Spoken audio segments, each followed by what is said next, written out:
غیر مسلم اعتراض کرتے ہیں کہ قرآن اللہ ہی کی کتاب ہے, کسی انسان نے نہیں لکھی, اس کی کیا دلیل ہے؟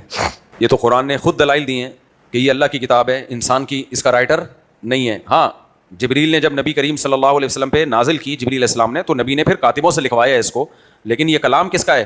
اللہ کا. سب سے بڑی دلیل اس کی یہ ہے کہ اگر یہ کسی انسان کا کلام ہوتا تو اس کی حفاظت کا انتظام وہ خود انسان کرتا, اللہ انتظام نہ کرتا. اور 1400 سال میں اس کتاب جو انسانوں کی کتاب ہوتی ہے نا, اس کی ایسی کی تیسی ہو جانی تھی. صحیح ہے نا؟ انسان کی کتاب کو اتنا پروٹوکول مل ہی نہیں سکتا. کسی انسان کے پاس اتنی پاورفل موٹیویشن ہی نہیں ہے کہ وہ کتاب میں لکھ دے کہ 1 مہینے کے روزے رکھو اور ساری دنیا رکھنا شروع کر دے.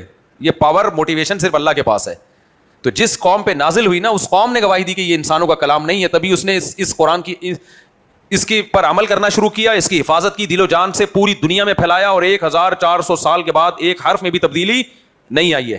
اور اس کے مضامین کتنے شاندار ہیں, کیا اخلاقی تعلیمات ہیں اس کی, طہارت ہے اس میں, رشتہ داری جوڑنا ہے اس میں, صدقات و خیرات ہے اس میں, نماز ہے, توحید ہے. جتنی انسانوں کی لکھی ہوئی مذہبی کتابیں ہیں ان کو پڑھ کے دیکھو, انسان کہتا ہے ان کو عمل کرنا تو دور کی بات, ان کو گھروں میں بھی داخل نہ ہونے دو. اس میں اتنی بے حیائی کی تعلیمات اور اتنی اوٹ پڑانگ قسم کی باتیں لکھی ہوئی ہیں.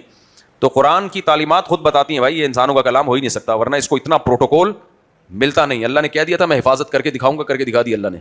اور بھی اس پر بہت کچھ ہے لیکن میرا ٹاپک چینج ہو جائے گا, آگے لوگوں کے سوالات رہ جاتے ہیں.